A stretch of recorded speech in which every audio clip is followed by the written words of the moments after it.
Hey guys, welcome to the Lighthouse Project. I'm Faye. I'm Michael. I'm also Michael. And I'm Mason. And the last few videos, we've been speaking about God as a father to the fatherless, and we just want to continue with that. And we're going to be looking at Luke 15 and sharing a few parables. Just want to give an explanation of what a parable is. Jesus used many parables throughout the Bible, and the parables were short stories that would speak to something natural to explain a spiritual thing. And so we're just going to go straight in and start reading these stories. Yeah, so the first parable that we're going to talk about is the parable of the lost sheep. And it's found in Luke 15, 1 through 7. Now the tax collectors and sinners were all gathering around to hear Jesus, but the Pharisees and the teachers of the law muttered, "This man welcomes sinners and eats with them." Then Jesus told them this parable. "Suppose one of you has 100 sheep and loses one of them. Doesn't he leave the 99 in the open country to go after that one lost sheep until he finds it? And when he finds it, he joyfully puts it on his shoulders and goes home. Then he calls his friends and neighbors together and says, 'Rejoice with me, I have found my lost sheep.' I tell you that in the same way there will be more rejoicing in heaven over one sinner who repents than over 99 righteous persons who do not need to repent." These verses just so strike a deep chord within me, because as I put myself in the context of that lost sheep, I can go to tell you that there was a point in my life whenever I walked away from the Lord, and I was that lost sheep, and some of you all may be there too. But His love is so radical that it chases us down, and it finds us out even in our wandering. And it's just crazy to think about how He puts His love on us even in those situations. And really to sum that up, it's really just how He welcomes us in that love. I mean, it's amazing because it really just shows us that we're welcome. And even you today, you might feel like you're not welcome. You might feel like you've done something. You might have strayed off and went to drug addiction, alcoholism, whatever it is that makes you not feel welcome. When it comes to the Lord, He will welcome you. And that's an amazing thing that points out immediately in the first story of this. And just the fact that the God of the universe would look down and literally leave the 99 just for the one. That speaks to us individually, and just how much He loves us, and just how radical and reckless His love really is, Personal. It's personal. I think that the tax collectors, their idea is that he should spend his time in the temple praying and teaching, and which he did, but it offended them that he was with these outcasts, and he still desires to spend time with the outcast, with the broken and rejected. I think you can sum up everything you just said in these words, is that there are no outsiders in the love of God. Mm-hmm. That there's no distinctions there. We're all one.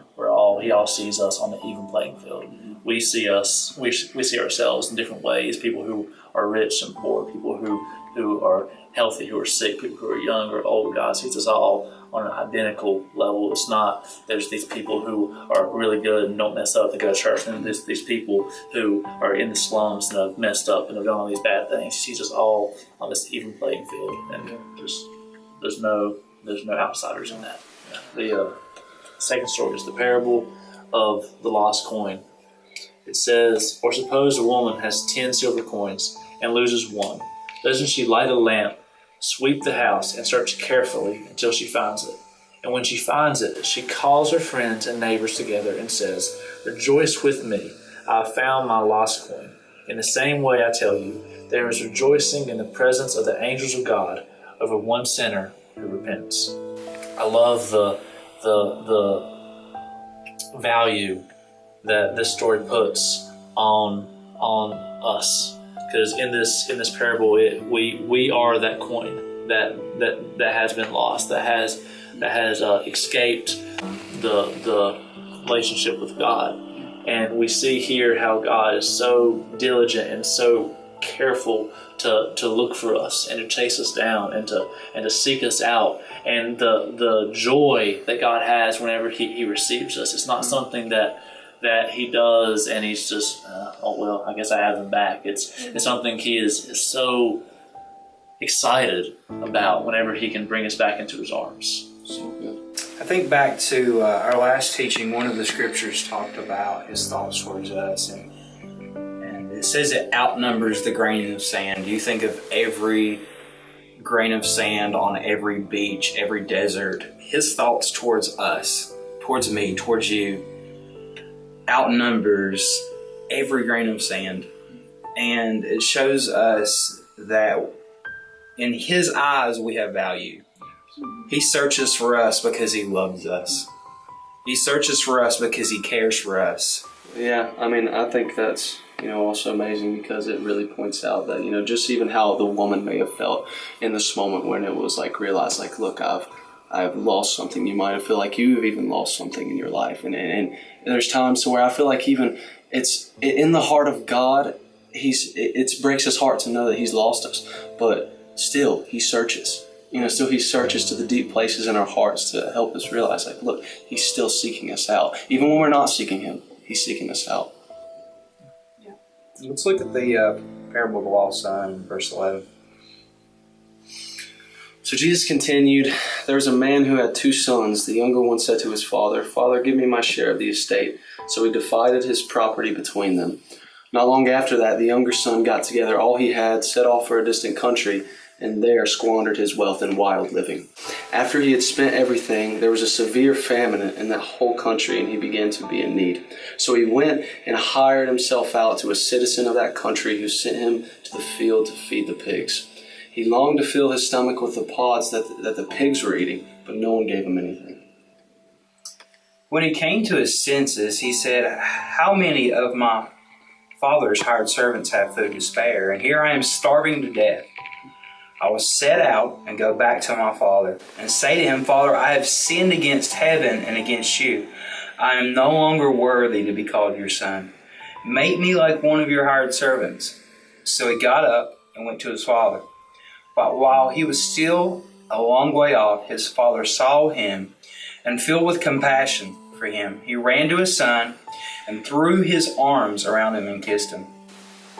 The son said to him, Father, I have sinned against heaven and against you, and I am no longer worthy to be called your son.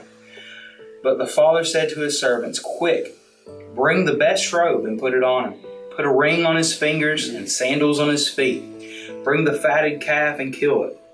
Let's have a feast and celebrate, for this son of mine was dead and is alive again.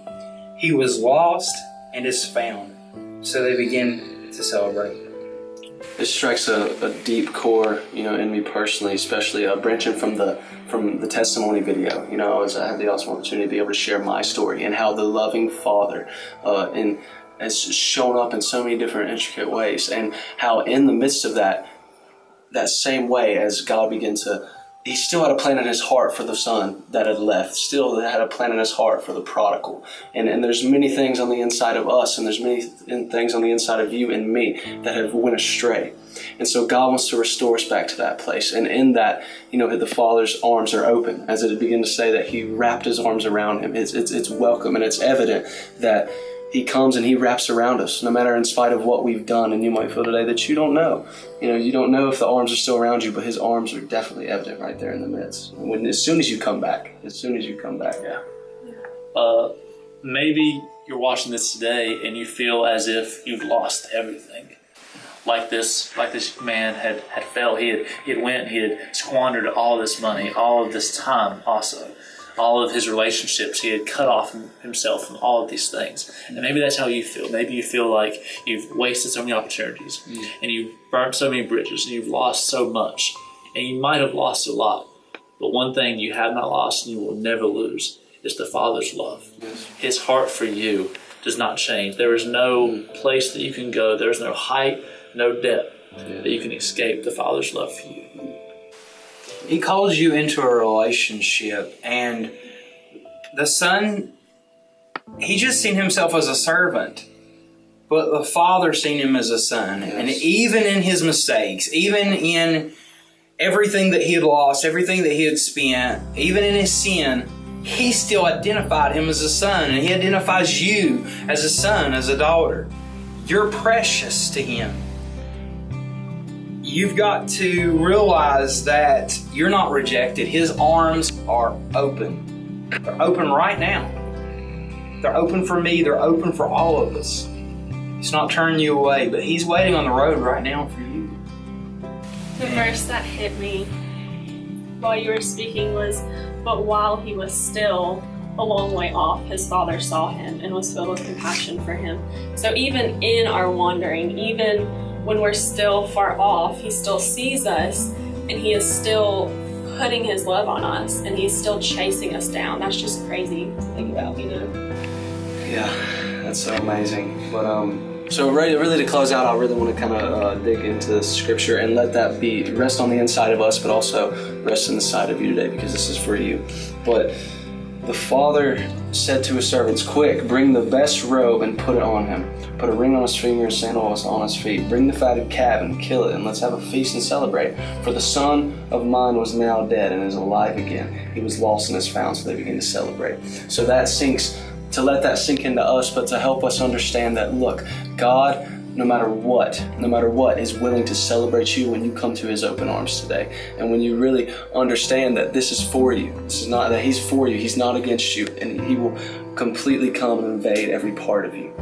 So God, right now, I just ask that whoever's watching this, God, that you begin to bring a revelation of your love. Lord God, that even as you begin to kick down every wall, Lord God, walls of racism, walls of hatred, Lord God, walls of all these things that we have built up as a culture and a society to keep our eyes and our gaze away from the love of God. We ask that you come and invade it. In individuals' lives, the walls of finance that they just keep coming up against, that they can't seem to find a breakthrough, God, the walls of tragedy, the walls of shame. Right now, Lord God, we ask that you come and break through. And we ask that through that, we begin to have this invitation to a relationship with you, and to help us realize that we have this invitation of a relationship to come to you. And right now, God, I would just ask that we let you in. Even us sitting here right now, that we let you in continually, and that whoever's watching this, that they can let you in. They can open up and they can let you in. You're knocking, and you stand at the door and you knock. You want to come in and dine with us. So we seal this time, Lord God. We seal this in our hearts, and we seal this, Lord God, from you to us.